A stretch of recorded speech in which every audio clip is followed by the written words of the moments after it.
La charmante fille, toujours riante, verdissante, pleine de gaieté d'esprit, d'amour et de délices, mais sage.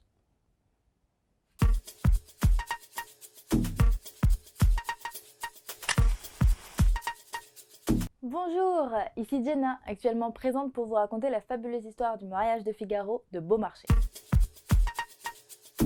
Le mariage de Figaro est une pièce de théâtre qui a été écrite en 1778 et qui a été parue en 1784, donc plusieurs années après. Elle a une intrigue un petit peu particulière parce qu'il y a une sorte de triangle amoureux qui à l'époque était tout à fait normal, mais qui aujourd'hui, non. Figaro est embauché pour travailler avec le comte d'Almaviva. À ce moment-là, il est censé se marier avec Suzanne. Suzanne est la femme de chambre de la comtesse d'Almaviva. La femme du comte, quoi. À ce moment-là, on comprend déjà qu'il va y avoir un truc chelou dans l'histoire. Le couple a pour patron l'autre couple. Et à côté de cela, le comte d'Almaviva commence à se lasser de sa femme. Cela fait des années qu'ils sont ensemble, il cherche un peu de renouveau, mais sans pour autant avoir envie de la quitter. Il veut la tromper, quoi. La future femme de Figaro, étant jeune, étant belle, n'est pas passée inaperçue aux yeux du comte. Oh que non! Alors il est évident que c'est sur elle qu'il va se retourner. Il cherche alors à restaurer le droit du seigneur. Et grâce à ce droit, il va pouvoir entretenir une relation avec Suzanne avant même qu'elle se marie avec Figaro. La loi du plus fort. Pas très délicat, le comte se fait aider par Basile, son meilleur ami, pour draguer la Suzanne, quoi. Sauf que Suzanne, elle a été très gênée, donc elle en a parlé à la comtesse et à Figaro. Ils n'ont pas été très contents, hein.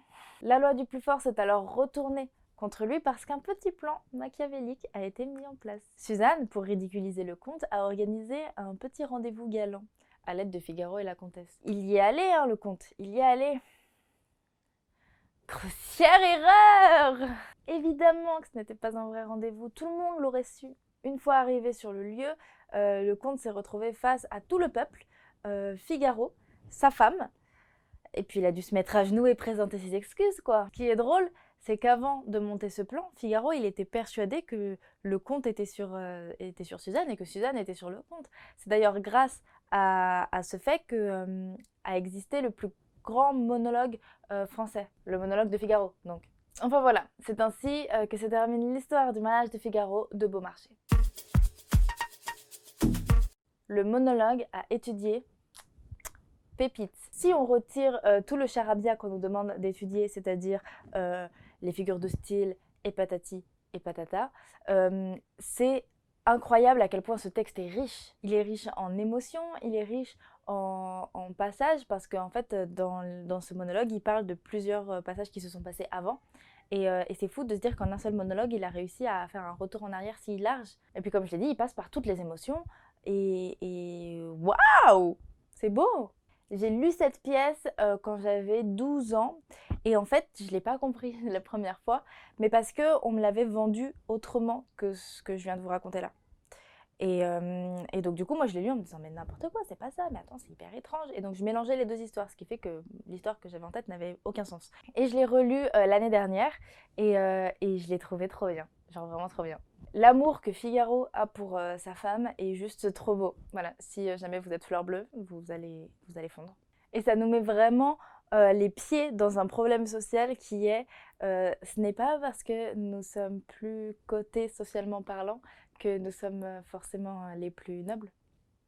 En l'occurrence, lorsque le comte d'Almaviva a essayé de mettre en pratique les pouvoirs qu'il possédait, bah ça a raté, hein. Coup dur pour le comte. Enfin voilà, en tout cas j'espère que cette vidéo vous a plu et qu'elle a pu vous aider à y voir un peu plus clair. Et en attendant, moi je vous souhaite une très bonne journée ou soirée, pleine d'amour, de littérature et pour le reste, j'ai ma petite idée. Ciao!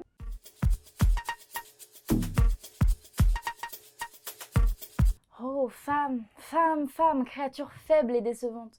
Nul animal créé ne peut manquer à son instinct. Le tien est-il donc de tromper ?